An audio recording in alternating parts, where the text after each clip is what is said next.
Good evening, everyone. My name is Abigail Spanberger, and I thank you so much for joining our virtual telephone town hall tonight. We will be focused on issues facing Central Virginia's veterans, active duty service members, and military families. So I want to thank everyone on the line who has served our country and the family members who have supported their service.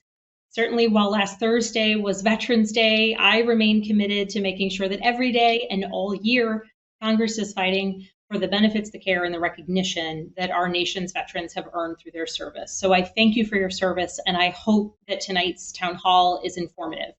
Before we move forward and begin with the town hall, I do want to speak briefly about the events of this week on Capitol Hill. On Monday, I was at the White House as President Biden signed into law the Bipartisan Infrastructure Investment and Jobs Act, a bill that I have worked on for months to get across the finish line. This bill makes transformational investments in our nation's and certainly in Virginia's physical infrastructure. The investments in this package really speak for themselves. The law will does include an estimated $7 billion for Virginia's highway system, where we have thousands of miles of roads in disrepair, $537 million for Virginia's bridge replacement and repair. We have hundreds of bridges in need of repair across the Commonwealth. This is going to keep us safe and lower commute times. The bipartisan bill also includes $1.2 billion over 5 years to improve public transportation in Virginia, and it includes funding that's expected to support several ongoing rail projects here in the Commonwealth. Additionally, Virginia can expect a minimum of $100 million for expanding broadband internet access, which has been an issue and a priority of mine since I first arrived in Congress, and notably an issue for many of the veterans across our district. I've already been engaging with local county officials to ensure that everybody across the 7th District of Virginia knows what to expect and how to make the most of this federal support and investment in our physical infrastructure. So I'm excited about that bill. We've provided additional information with our newsletter. If you want any more updates, please contact our office. If you haven't done so yet, please do sign up for our newsletter at spanberger.house.gov, and we'll give legislative updates weekly. Now, throughout the pandemic, I have heard directly from veterans, their families, their caregivers, their loved ones, and I know that there have been real challenges. And like so many community members, the pandemic has exacerbated a lot of the challenges that our veteran community is experiencing.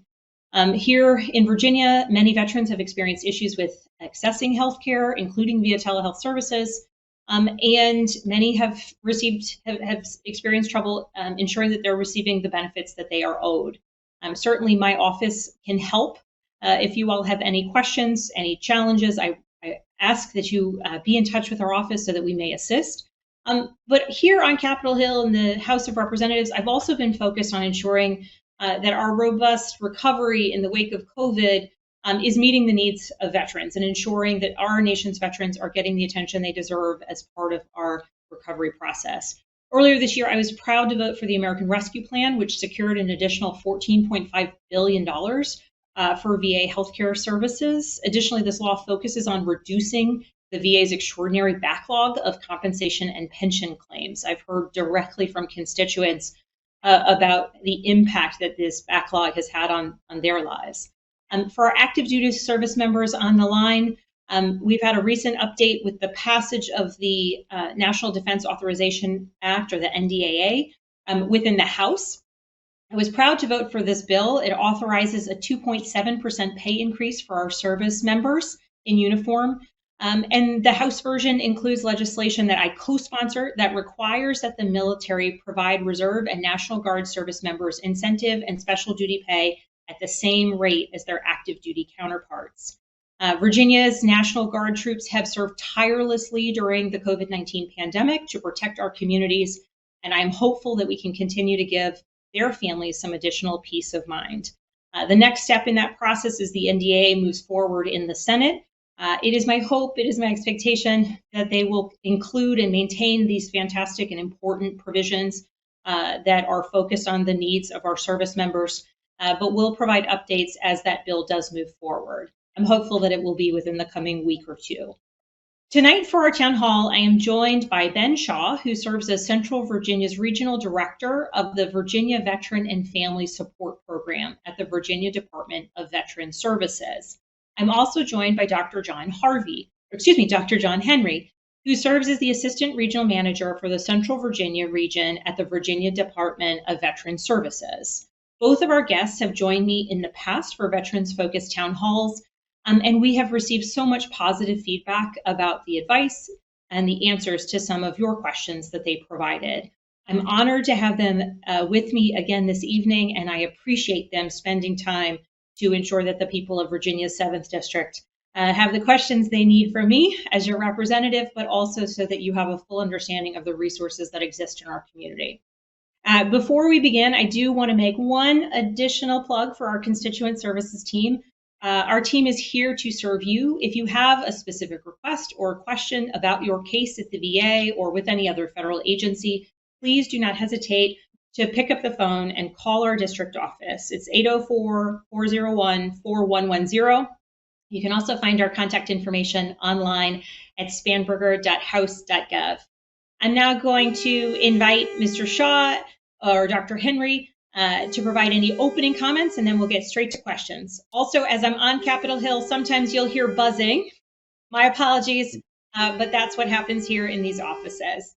So Mr. Shaw, if you'd like to start us off, I'll send it over to you, and then Dr. Henry.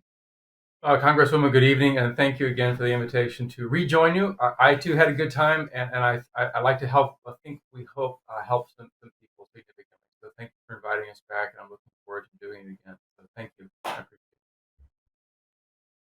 it. Good evening, ma'am. I'll also say thank you for inviting me back. I actually had a great time last time spreading knowledge to the veterans. I actually always enjoy talking to veterans, so I really had a good time, and I really appreciate you inviting me again. Thank you so much. And with that, we'll begin taking your questions. Great, thank you. Just as a reminder, this forum is interactive, and we would love to hear your questions. So if you have a question this evening, go ahead and press *3 on your phone keypad at any time to get in the queue to ask that question. A member of Congresswoman Spanberger's staff will collect your questions. You can also ask a question by submitting one through the portal below our online streaming player at spanberger.house.gov/live. Again, that's spanberger.house.gov/live. If you're watching on Facebook Live tonight and wish to ask Congresswoman Spanberger a question, we encourage you to visit that online streaming portal so that you can submit your question. So we are going to take it live to the phone, and we have Scott from Spotsylvania. Scott, you're live. Go ahead and ask your question, please. Hi, how are you doing, Congresswoman? I'm doing fine. I was calling because I was trying to find out. I have a veteran friend. He's actually on the phone as well, and he's having issues with Medicare and TRICARE and the VA all working together to provide mental health services because they all blame each other should provide the services. So I was wondering if there's any legislation in Congress to simplify that for veterans. Well, so let me get started with just a couple points. So for anyone who's having, and thank you for your question, for anyone who's facing challenges accessing any federal benefits, be it through the VA, be it with Medicare, I invite you to be in touch with our office. We can help walk you through the process and make sure that we're putting you in touch with the right resources. So because you asked about legislation, I'm going to speak very briefly to some of the efforts that we have ongoing in Congress related to mental health services, and then I'm going to invite my guests to provide any additional information that they might have about local resources that could be of assistance. So notably within the House, we have passed our appropriations bills for the year. So that's how we fund the government year to year. And in the appropriations bill that we passed so far this year, again, we're waiting for the Senate to take those bills up. We did include substantial increases for the VA specifically to be used for veterans healthcare services, particularly related to mental health services is one of the primary priorities in increasing that funding, also specifically suicide prevention, as we continue to see heartbreaking occurrences of suicide by both veterans and by active duty service members. So we are in that process to ensure there are additional resources in the form of funding. But in terms of services that might help you find the linkage between TRICARE and Medicare, I'll open it up to our guests. John, Ben, would either of you provide additional comments for resources that our constituent could utilize? This has been Congresswoman. Scott, I think I heard your name correctly. To answer you and your friend's question or dilemma, our code mandate actually demands that we help connect veterans to behavioral health and rehabilitative care. So I would say that is definitely within our wheelhouse to try to assist and help try to sort out who can do what and how can that best support you. So I look forward to hearing your call, and I know that the Congresswoman's staff will pass along your information for us to do just that. I look forward to assisting. Also, with VA healthcare, because of the behavioral health issue, you can get help from the VA healthcare free of charge. And just all you got to do is go to your local VA hospital or VA outpatient clinic, and they'll be more than happy to assist you. And Scott, our team has your information, so we will pass that information along to Ben. But we'll also make sure that anybody who's interested, as a follow-up to this phone call, we'll be sure to put resource information on our Facebook page, out on social media. You're always welcome to call our office, and we can also put you directly in touch with Ben and provide that information. Great. Thank you for the question. Our next question comes from Adrian online. What is being done for the 200 homeless vets in the Richmond area? I got this number from the State Office for Veterans Services.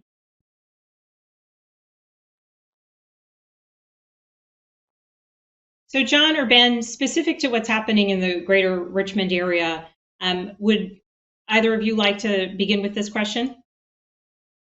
Congresswoman, this has been. I'll take a stab at it. So the number 200 unfortunately doesn't surprise me.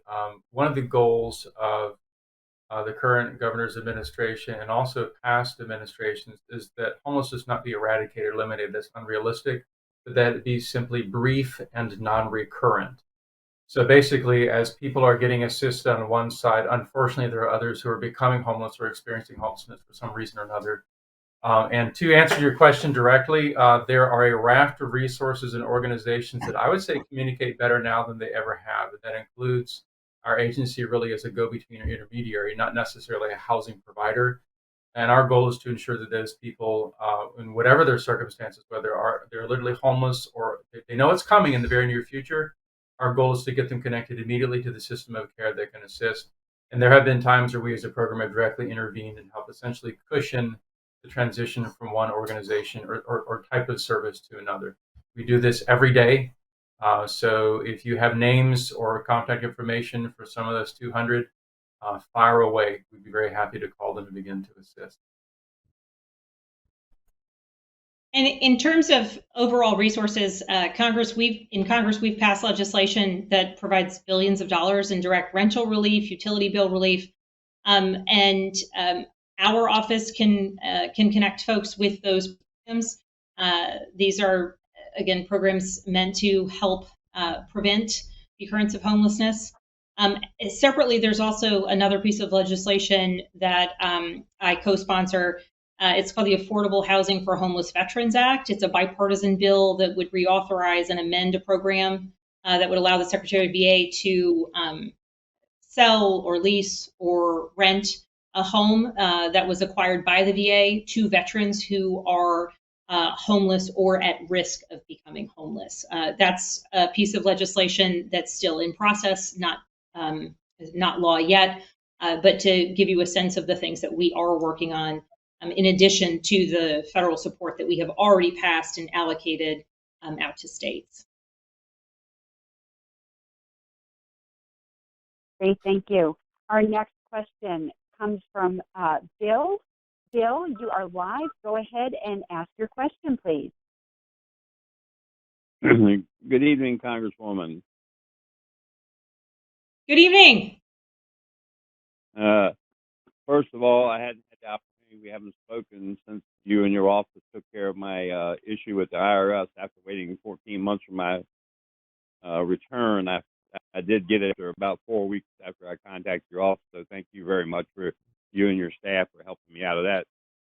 But I have wanted to ask about the problems with is facing some of my friends, and not so much myself. Even though I am a veteran, I'm not retired, so I'm not actually getting any funds from the government. But I have several friends, of course, after being in the military, that kind of still hang around with, and they are, I hear the same thing. I mean, the prices and inflation, especially in food. I do work in a grocery store chain, and I see it every day, and they are just like so worried about how the rate of inflation is just going crazy with the food market. And I mean, is there some going on there or something happening up in DC to kind of get this back in check, or they're just going to keep running rampant with the price increases that are happening? Well, thank you for this question. Certainly, it is one that impacts everybody. Certainly, veterans who are in retirement, or any retired person on a fixed income. But frankly, any person of any age across our community is impacted by inflation currently. So I thank you for raising this question today. So a couple things. Inflation is real. It's a problem, and we are taking steps to address it here on Capitol Hill. Among the things that I have advocated for and worked on, and you mentioned the grocery store in particular, the Bipartisan Infrastructure Investment and Jobs Act that I mentioned was just signed into law on Monday, includes a provision that I initially led with a Republican colleague from Florida to make it more straightforward, cut through red tape for livestock producers to ship their animals for processing and ultimately to market. Some of the challenges that we've seen in the supply chain, particularly in the food supply chain, beginning in the early days of COVID, also link back to some of the challenges between shipping the livestock, processing at the processing plants, and then ultimately getting the food to market. Among the other things that I have worked on that are part of addressing this issue relates to overall challenges in the supply chain from a trucking perspective. So on the trucking perspective, in the Bipartisan Infrastructure Investment and Jobs Act, there's expansion of a pilot program to allow truck drivers 18 to 21 to drive between states. Currently a truck driver on the younger side can drive from Roanoke up to Northern Virginia, but can't drive over across state lines, into Maryland, into North Carolina. And from a larger kind of strategic standpoint in supply chain, that's a problem. So ensuring that we can have the number of truck drivers we need on the roads is important. And actually, today your question is really timely. I serve on the Agriculture Committee, and on the Agriculture Committee, I serve on the Livestock Subcommittee, and we had a hearing on supply chain disruptions and inflation this morning. And all of the witnesses who presented before our committee highlighted the trucking provisions within the infrastructure bill as being important, real mitigating factors in our longer term efforts to contend with inflation. So in terms of supply chain issues leading to inflation, those are some of the primary things that I have worked on. I continue to be engaged on this issue. Certainly, it's great that this legislation has passed and is being implemented into law. But there's other things that we're working on. Another priority of mine is a bill called the Ocean Shipping Reform Act. It reduces congestion at ports. Certainly, I'm sure you, like everyone else, has heard the reports of shipping containers backed up. And we want to ensure that shipping containers that arrive at U.S. ports follow international law and actually take U.S. exports from the ports. We're seeing a real kind of domino effect that is slowing down our larger supply issues. And so that's a bill that I've been very, very supportive and a co-sponsor of because it's also an important element of the larger issue. in the Bipartisan Infrastructure Investment and Jobs Act, one more thing related to truck drivers is it has funding for training and recruitment of trucking professionals. Today, I also did outreach in the form of a formal congressional letter to the Department of Labor requesting that they expedite the training of truck drivers because we do have pretty high turnover rates among particularly those long haul truck drivers, which is one of the reasons why I'm so supportive of adding to that workforce by expanding who is eligible to drive. Certainly, we saw in the early days of the pandemic and throughout, the trucking industry lost a lot of its labor force, and we continue to need to rebuild it. So the supply chain disruptions that are contributing to inflation, that's at the heart of what I've been trying to work on. I'm also engaging with the administration related to the strategic oil supply and trying to ensure that, certainly we are ensuring that Americans across the country are able to heat their homes and get to work. So a mix of things, but I encourage you, we're continuing to give updates on the work I'm doing to combat inflation and make sure that, we're doing everything possible to combat the supply chain disruption. So I recommend that if you're interested, please sign up for our newsletter. We send an email at the end of the week with legislative updates. And if this is an area of interest or concern for you, certainly I hope you'll find the information we push out to be helpful. Great, thank you. Our next caller is Joe from Henrico. Joe, you are live. Go ahead and ask your question, please. Yes, thank you for taking my question. I was in the military from 68 to 72 and have been diagnosed with PTSD, and for many years now, been on medication. And every time I go to see if I could get a higher percentage of what would you say of damage to me, the doctors that go through your report and everything read out that I don't deserve it. What can I do about that? Meanwhile, the VA is telling me that I do have the PSD. So, Ben and John, I'm going to begin, and then I welcome you to add additional response to Joe on this one. Joe, I want to thank you for your service. I want to thank you for speaking out about the PTSD that you're experiencing. I think at times, when I think about the commitment that I, as a legislator, as a representative, have to our nation's veterans, it's because of people like you, Joe, who decades after your service are still impacted by your experiences and by your service. So I'm grateful for your commitment to our country. I'm so sorry for the challenges that you continue to experience, not just with mental health, but frankly with the hurdles at the VA. With our office, I welcome you to be in contact with our office. Certainly, I think we've seen a monumental shift, I'll say, within the VA in discussions around related to mental health. I think there's still room for improvement as I listen to the challenges facing so many of our veterans, but I do think there's a move in the right direction, and certainly Congress, through our commitment to our veterans and mental health, have demonstrated that commitment in ensuring that the VA has the resources it needs. But that's not contending with your specific issue.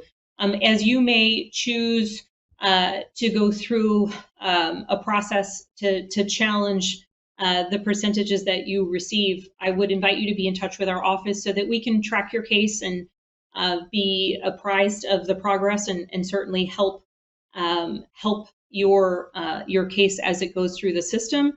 But I also recognize that John and Ben may have resources or advice as well, and so I'll welcome them to provide additional information from their perspectives. Ma'am, this is John. Sir, thank you for your question and thank you for your time. And I also want to say thank you for your service. What I recommend you do is ensure that Representative Spanberger's office has your contact information. And what they'll do is they'll pass it on to me. My recommendation is let us work with you to see why the VA is denying your request for increase. What we would do for you is we would review the rating decision, and I would advise you on what information the medical evidence needs to show to request the increase. And then we'll go ahead and assist you in doing the paperwork and getting it submitted. So give us a chance, if you don't mind, to let us assist you in trying to getting the increase that you deserve. That's all I have, ma'am. Thank you so much, John. And Joe, we will ensure that our team, if you haven't given it already, will take your information and we will get it over to John for follow-up. Great, thank you. Just a reminder, folks, this forum is interactive, and we would love to hear your questions this evening. So if you have a question, you can press *3 on your keypad at any time to get into the queue to ask that question. A member of Congresswoman Spanberger's staff will collect your questions. You can also ask a question by submitting one through the portal below our online streaming player at spanberger.house.gov/live. Again, that's spanberger.house.gov/live. If you are watching on Facebook Live tonight and wish to ask Congresswoman Spanberger a question, we encourage you to visit that online streaming portal so that you can submit your question. And our next question does come online from David. Does the Build Back Better bill provide support and or assistance for veterans or service personnel?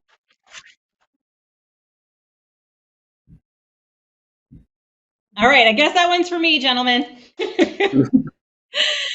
The answer to your question is yes. And so this question mentioned the Build Back Better Act, which we should be taking up for a vote later this week. So the Build Back Better Act, specific to veterans, has $5 billion that's set aside to help our nation's veterans. It's focused on capital investments in the actual, physical infrastructure of the VA. It's focused on ensuring the kind of medical facility leases so that we continue to have locations throughout and across the country that are accessible. It sets aside dollars within the VA to create veteran-centric programs that are focused on the services and the needs of our nation's veterans.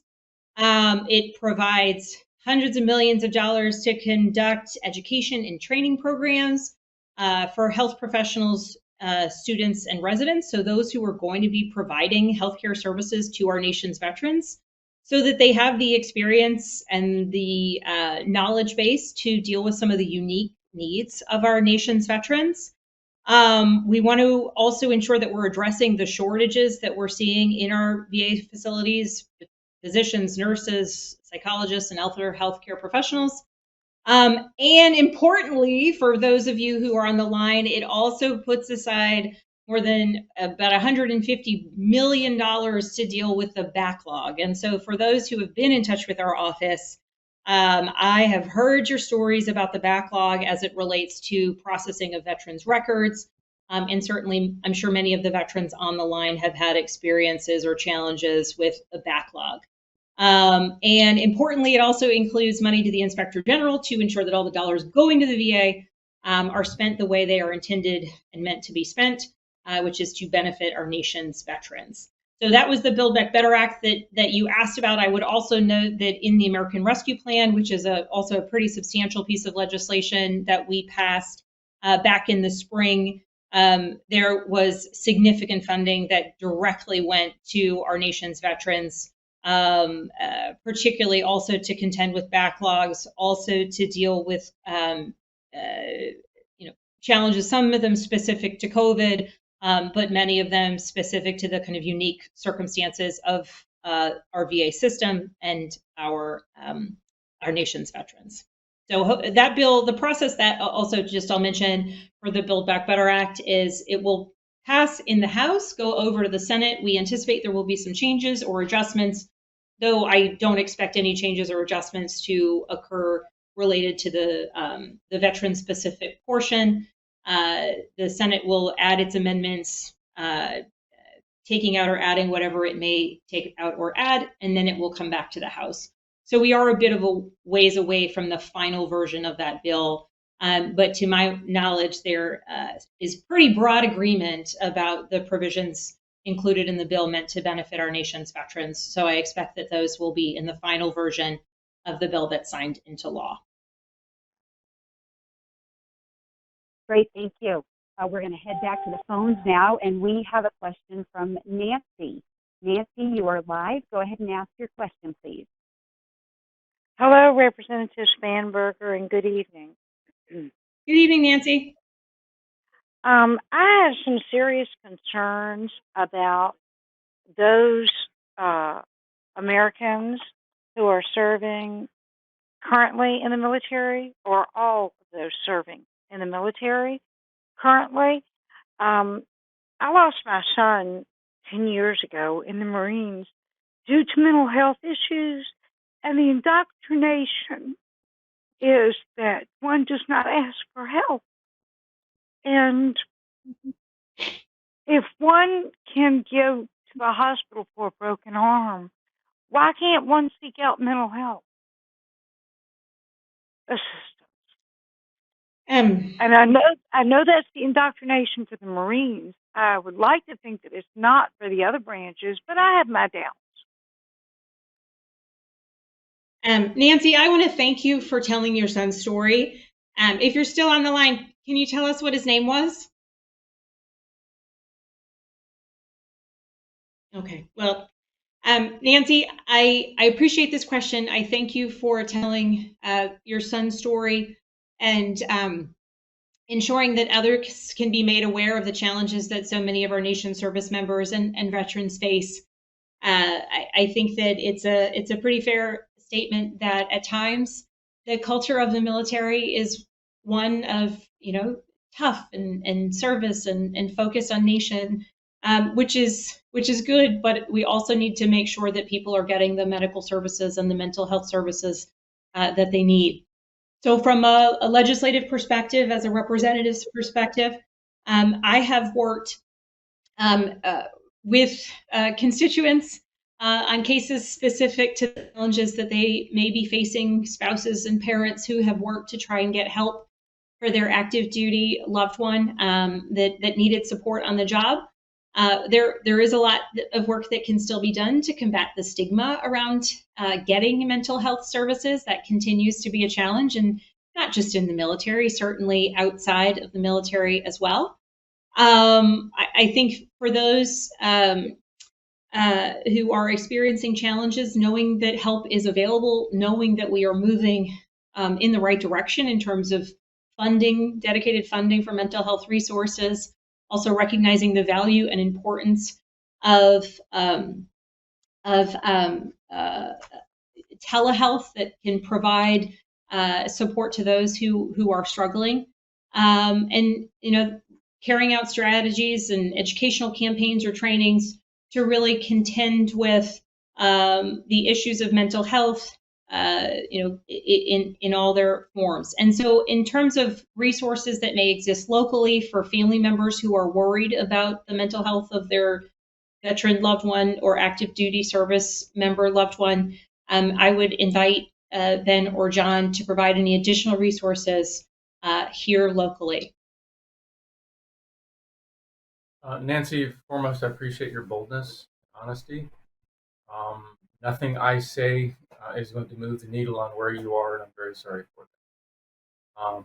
I have lost a number of colleagues, either in uniform or after uniform, for circumstances similar to what you described with your son, so I'm very sorry. I can tell you that one of the things that I guess I'm still a Marine myself. One of the things that's very important for me is to talk very candidly about my experiences and my struggles, what I did wrong, what I wish I'd done differently, and what I learned from that. And my goal is, in doing that, is to help normalize it's okay to struggle, it's okay to articulate that you're struggling, and likewise, it's okay to seek help, and we encourage that. I would say that's baked into our program by ideology within the Virginia Department of Veteran Services, Virginia Veteran and Family Support Program. We have a team of veterans who represent all races, creeds, and ethics and branches of the military, who are very open and honest about having experiences themselves with trauma exposure, with military sexual assault, with just a sense of betrayal, with family separations, and everything that goes along with some combat exposure or just bad experiences in the military, and then getting out and having difficulty in the transition. And we do that by design because we want people to be able to say, yes, ma'am, sir, I've experienced something that you're going through. I can relate. I can't tell you what's going to work for you, what's going to fix it, but I'm here to walk side by side with you, just sort of as your friend and companion, as you figure out what will work best to help you. I'll also tell you, Nancy, that our program exists to serve parents like you, Gold Star or Purple Star mothers, I think is the common term, or more up-to-date term. Please call us. Please reach out. We would love to support you. I'd like to hear more about your story and about your son. Again, I'm very sorry. Nothing I can say now can change your circumstances, but I would love to hear more about him, what he meant to you, and also if we can do something to support you better now, I would like to do so, or connect with people or resources who sincerely care and can help you in the future. So thank you for sharing what you did. I appreciate it. And if I can add one more thing, Nancy, we do have, I introduced a piece of legislation. It's a resolution within the House of Representatives expressing support for the designation of a Purple Star Families Week. And for those who aren't familiar with that term, Purple Star Families is a term to honor and acknowledge families who have lost a service member to suicide. Certainly, we want to make sure that we're combating the stigma. We're bringing a voice to those who we've lost in an effort to ensure that each year we will see those numbers decrease until no one has to go through the pain and the loss that parents or loved ones like Nancy have experienced. But I appreciate you bringing this topic to us, Nancy, so that we can talk about it. The veterans on the phone, service members, loved ones on the phone can hear about the services that Ben and his organization provide, and we'll follow up with you afterwards to make sure that you can be in touch with Ben, Nancy, if you'd like to. Great. Thank you, Nancy. Our next caller is Joyce. Joyce, you are live. Go ahead and ask your question, please. Yes, good evening, Representative Spanberger. Good evening. My question is regarding the Medicare premium jump. Right now we pay $148.50, and it's going up to $170.10, I believe. They estimated Yes, it was going to be $158 back in August, and they say it's partly due to this new Alzheimer's drug that has not even been shown to even work. I'm wondering, are you all going to discuss that in any way to try to maybe bring that premium down, or does the Build Back Better bill do anything? I mean, because that's an awful lot of money. The COLA is already gone because the gas and the food is out of sight. And then we've got to pay this premium. I'm just wondering, can anything be done? Yeah, so let me address this on a couple fronts. And certainly what you're experiencing, we're hearing from constituents, including my own mother-in-law, across the board. There is, and there have been announced premium increases for Medicare Part B. You mentioned it exactly correct. One of the contributing factors is the coverage of a new Alzheimer's drug that the yearly cost is just under $60,000. I think specifically $56,000 a year. In addition, there's some optical drugs and other infusion-related drugs specific to cancer and other serious illnesses. Notably, I do want to note that the reimbursement rates for physicians is not going up. So this really is centered on the cost of the drugs provided under Medicare Part B. And that's the driving force behind these rate increases. So in terms of what we're doing to combat it, this specific increase is not one that we are actively changing through legislation. However, the Build Back Better Act has a couple provisions that will ultimately have an impact on those who are on Medicare. Notably, the Build Back Better Act will, in future years, provide for the secretary to be able to negotiate the price of drugs beginning in 2025, and each subsequent year, the number of drugs that they can negotiate, Secretary of HHS, they can negotiate will continue to rise. Being able to negotiate prescription drug costs, and you may have heard me talk about this before, but currently within the Medicare system, Medicare cannot negotiate for the cost of prescription drugs. It is outrageous that essentially pharmaceutical companies can come to Medicare and say, this Alzheimer's drug is $56,000, and that's what you have to pay if you are going to buy it. It is across the board, on the order of 10 times or more what patients will pay in other countries.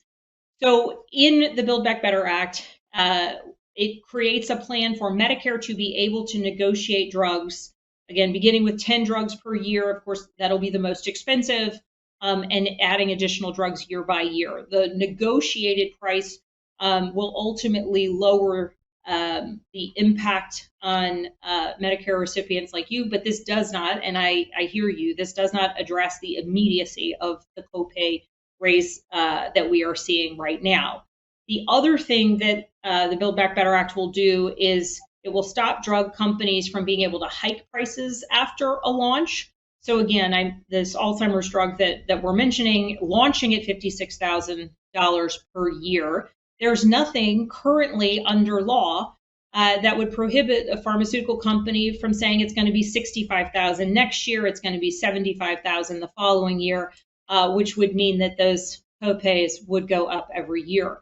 So that is going to be something that will be stopped. And then notably for those who use Medicare Part D for their prescription drugs, beginning in 2023, there will be an out-of-pocket copay cap of $2,000. So while that relief won't come in this coming year of 2022, the Build Back Better Act does include really important prescription drug provisions that will ultimately drive down the cost of prescription drugs.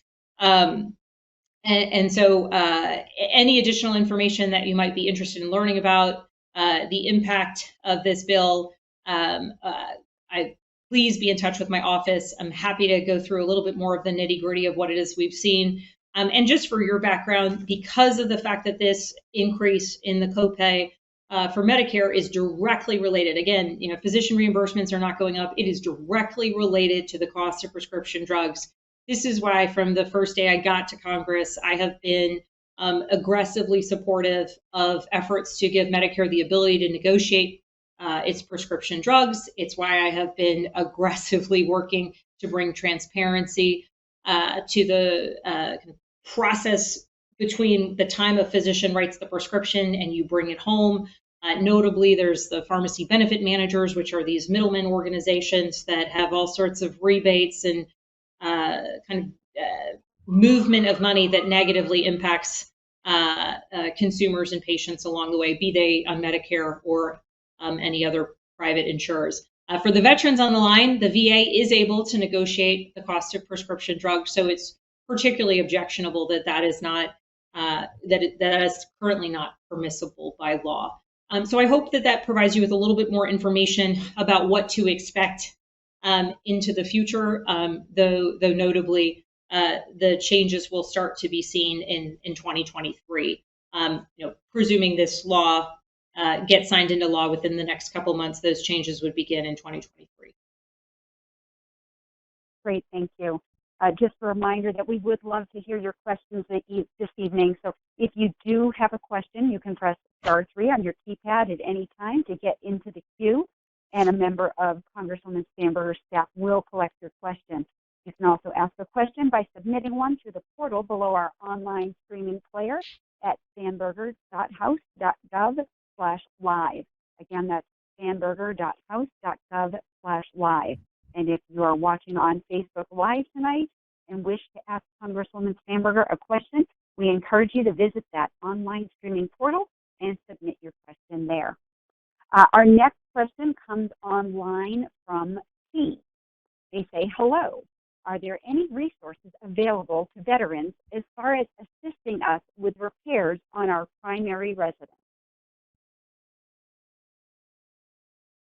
All right, thank you so much for this question.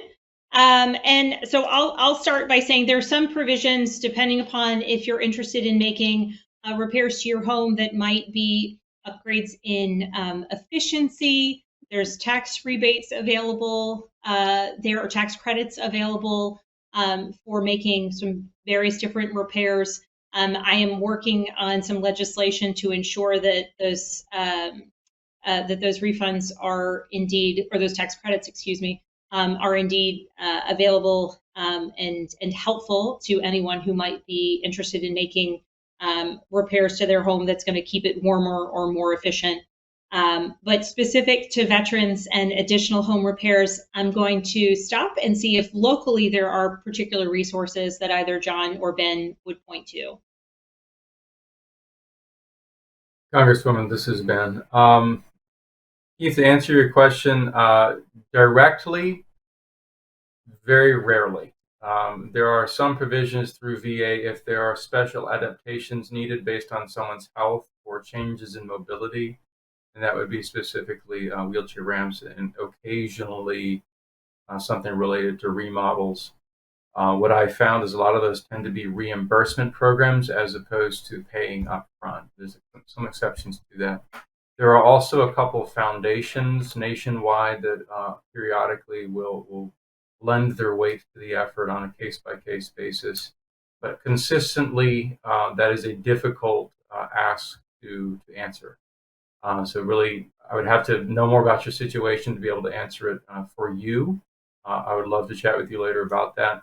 But the warning is that broadly, there are no such large super health programs exist that I'm aware of, barring a few grants or reimbursement programs that are. Ma'am, this is John. The VA does have a housing adaptable program where they would come in and retrofit the house to, as Ben said, if you change the mobility and you need to widen the doors, or if you can't climb up the steps anymore, you need to redo a bathroom downstairs.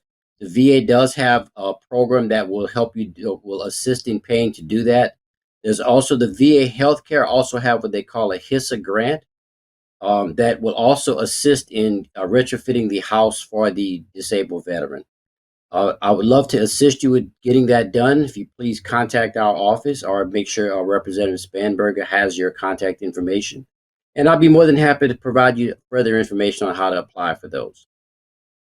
Fantastic. I know that question came in online, so if you want to be in touch with our office, please do give us a call, and we'll connect you with John related to any of the mobility specific grant dollars. And again, as I mentioned, there is a tax credit program related to changes to your home that might be done in the name of efficiency.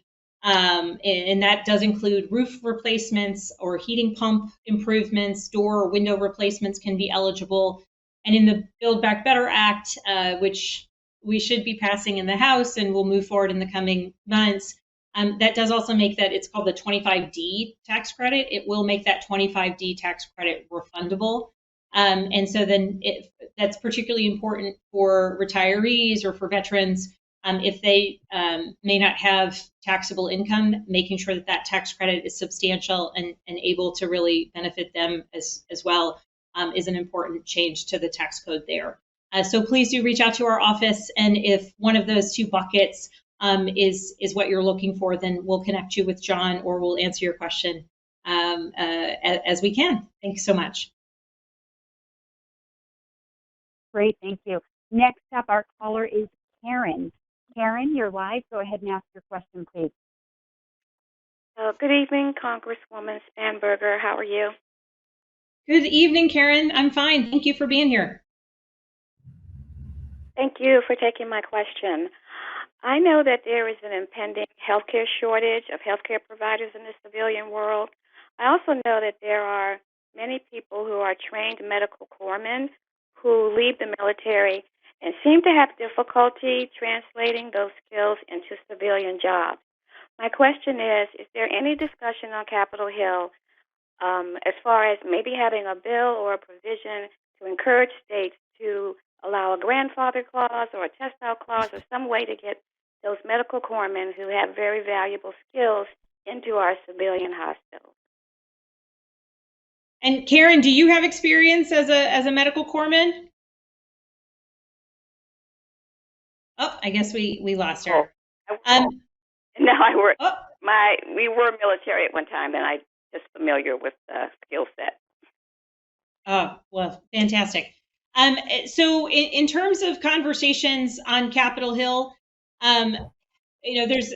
there's been specific provisions related specifically to trauma surgeons, which is a bit of I guess an unfortunate level of experience that some of our military medical personnel would have had from their war zone experience. But in terms of overall provisions related to that transition of medics or nurses or doctors, particularly just medical corpsmen, the licensing and credentialing there is that's a state related issue for those who are going to serve in the medical field, outside of nurses and doctors. So I'll look into that topic a bit more. To my knowledge, there's at least I am not aware of any current federal efforts to try and make that transition from medical corpsman to licensed, healthcare provider in various different areas of greater ease, with the exception of those who are already, RNs or MDs. But gentlemen, are you aware of kind of any job? Okay, I'll turn it over to you. Done that from the beginning. The short version, Karen, is that the Virginia Department of Veteran Services has a specific program designed purposefully to help connect veterans leaving the military, service members leaving the military with medical experience, with employers in Virginia who recognize those skills, recognize whatever credentials they earn in the military, and they want them. And that program is called the MMAC, MMAC, Military Medics and Corpsmen Program. And you can find it through the DVS website, dvs.virginia.gov. The MMAC program has formed partnerships between the agency and medical employers or medical providers throughout Virginia. And that network is continuously growing. And those are all employers that said, yep, we get it. We understand this. We understand there's some things need to be figured out with credentialing and licensing in Virginia. Doesn't matter. We'll take you. We'd love to have you. They've acknowledged that, and they've been very deliberate. And our staff work one by one with people on resume development, trying to make those individual face-to-face introductions to grease the wheels towards gainful employment. So, yes, that is a big deal. And one of my colleagues who served in this program in the past was a corpsman. He would say, look, about all I was qualified to do when I got out of the military was driving an ambulance. I was, performing basically surgery in the field. And I'm up here driving an ambulance. I hear them in the back making medical errors, and there's not a darn thing I can do about it because it was beyond my licensure in the state of Virginia. So that is something that we're trying to move the needle on, and I'd love to chat with you more about and connect you with the MPAC programs. Well, Ben, thank you for that. I should have recognized that when I said it was predominantly a state issue as it relates to credentialing, that Virginia would be at the head of the pack in terms of how we're working to assist veterans, trying to make sure that the translation of all of their military experience is being well utilized. John, I want to make sure, did you want to add anything to that? Oh no, ma'am. Ben hit the nail on the nail on the head with that one.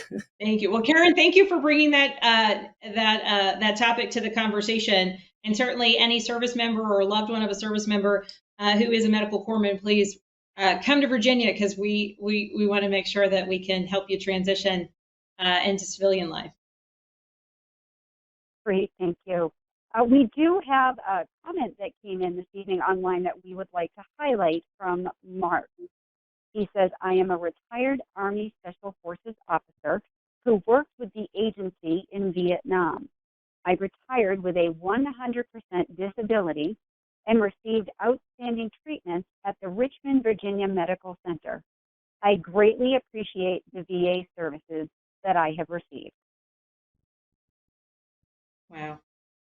Well, thank you for that comment. I think we're nearing towards the end of our event, so that is certainly a wonderful comment. A wonderful comment to hear. Thank you for putting that one through.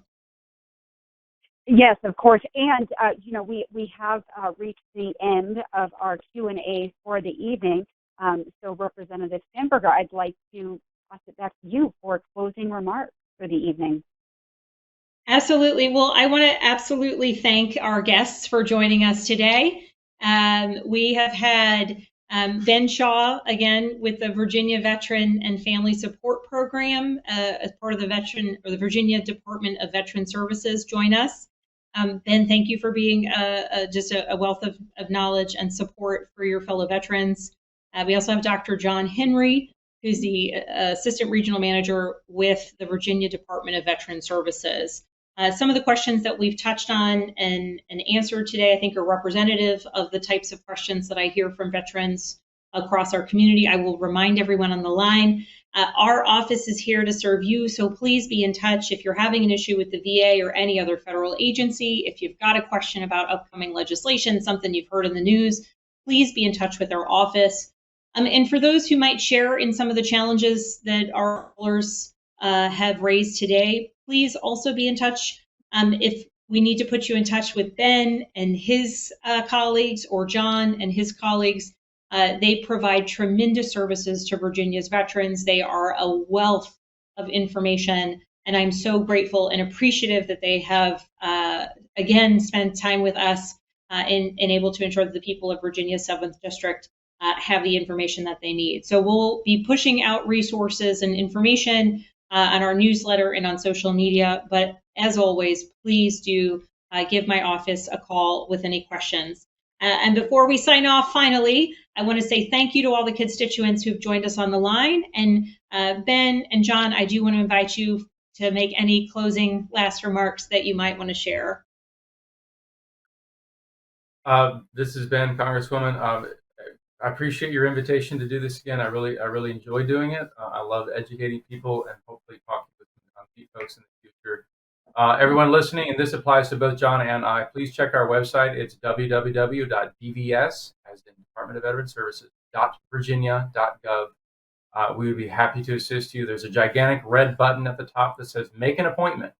And that's a very fast way to get in our inboxes. We will follow up with every single one of those and then track them. Take that very seriously. Thank you all for your service and for your time and attention this evening. I look forward to hearing from you in the very near future. John. Representative Spanberger, this is John. I also want to say thank you for inviting me again, and thank you to your constituents for their questions and their comments. I look forward to assisting anyone that contacts, and I thank all the veterans and for their service and for your time. Have a good evening. And Dr. Henry, we had agreed on first name, sir. So yeah, we did, ma'am. I'm so sorry.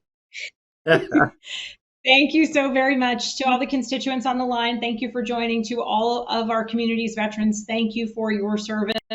Please, if ever and whenever our office can be of service or of support to you, please be in touch. To those, we've got a laundry list of some follow-up. We'll be in touch with some of those folks who asked specific questions, and we'll help make connections to John or Ben. Again, thank you for joining us. I hope you have a lovely evening. And again, thank you for the honor of representing you in Congress.